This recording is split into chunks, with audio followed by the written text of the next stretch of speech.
আসসালামু আলাইকুম everyone, welcome to Muna's mini kitchen. আজকে আপনাদের সাথে শেয়ার করব যেটা প্রতি ঘরে ঘরে রান্না হয় এবং খুবই জনপ্রিয় একটি খাবার, মুরগির মাংস রেসিপি। এখানে আমি আগে থেকে মাংসগুলো ধুয়ে রেখেছি। দিয়ে দিলাম 1 কাপ পরিমাণ পেঁয়াজ কুচি, দিয়ে দিলাম 1 চামচ পরিমাণ হলুদ, দিয়ে দিলাম 1 চামচ পরিমাণ মরিচটা আমি একটু বেশি পছন্দ করি, সেজন্য এটা বাড়িয়ে দিলাম। দিয়ে দিলাম 1 চামচ পরিমাণ জিরা গুঁড়া, দিয়ে দিলাম 1 চামচ পরিমাণ ধনিয়ার গুঁড়া, দিয়ে দিলাম 1 চামচ পরিমাণ লবণ, দিয়ে দিলাম 1 চামচ পরিমাণ রসুন, দিয়ে দিলাম 1 চামচ পরিমাণ আদা। ম্যারিনেট করার জন্য দিয়ে দিলাম 1/2 কাপ এরকম সরিষার তেল।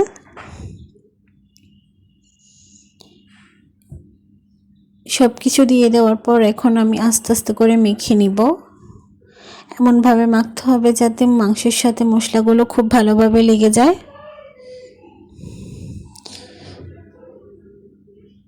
যতক্ষণ এগুলো ম্যারিনেট করে রাখবো ততক্ষণ এগুলো মাংসের ভিতরে মশলাগুলো ঢুকে যাবে এবং মাংস খেতে খুবই মজা লাগবে। এই যে আমি খুব ভালোভাবে মাংসগুলো মেখে নিচ্ছি, এভাবে ট্রাই করে দেখতে পারেন, অবশ্যই ভালো লাগবে। এভাবে রান্না করলে মাংস কালারও যেমন সুন্দর হয়, মাংস খেতেও অনেক মজা হয়। এই যে দেখেন আমার ম্যারিনেট করা শেষ। কতটা স্পাইসি দেখতে লাগতেছে। এখানে আমি চুলায় একটা প্যান বসিয়ে দিলাম, দিয়ে দিলাম 1/2 কাপের মতো তেল, দিয়ে দিলাম 3টে তেজপাতাগুলোকে আমি অর্ধেক করে নিয়েছি, দিয়ে দিলাম 4-5টা দারুচিনি, দিয়ে দিব 5-6টা এলাচ। এগুলোকে এখন তেলের মধ্যে একটু হালকাভাবে ভেজে নিব যাতে কালারটা একটু আসে। চুলার আঁচটা লো করে আমি হালকা করে ভেজে নিব।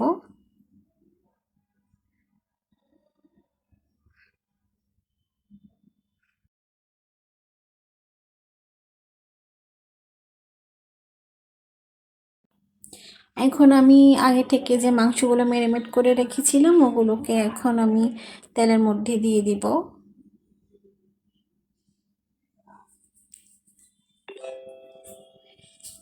মাংসগুলোকে তেলের মধ্যে দিয়ে হালকাভাবে নাড়াচাড়া করে নিতে হবে যাতে মশলাগুলো নিচে পড়ে না যায়।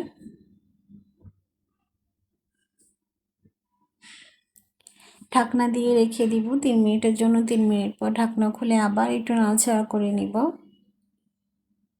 বারবার করে চেক করতে হবে যাতে মশলাগুলো নিচে পড়ে না যায়, পুড়ে গেলে খেতে মজা লাগবে না, এমন একটা তিতা গন্ধ বের হবে। এই যে আমার মশলাগুলো থেকে তেল উপরে উঠে আসছে। আস্তে আস্তে করে নাড়াচাড়া করে নিব বারবার।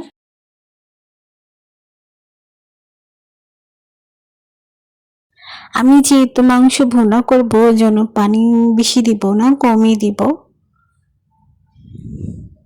আমি ভালো করে মাংসগুলোকে কষিয়ে নিচ্ছি তেলের উপরে। এভাবে রান্না করলে খুবই মজা হয়। যদি শুরুতেই পানি দিয়ে দেওয়া হয় তাহলে মশলাগুলো ভালো করে মাংসের ভিতরে ঢোকে না। এই যে আমার তেলগুলো উপরে উঠে আসতেছে।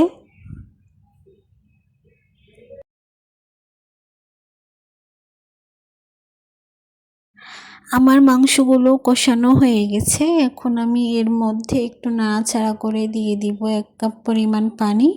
পানি আপনারা আপনাদের পরিমাণ অনুযায়ী দিতে পারেন।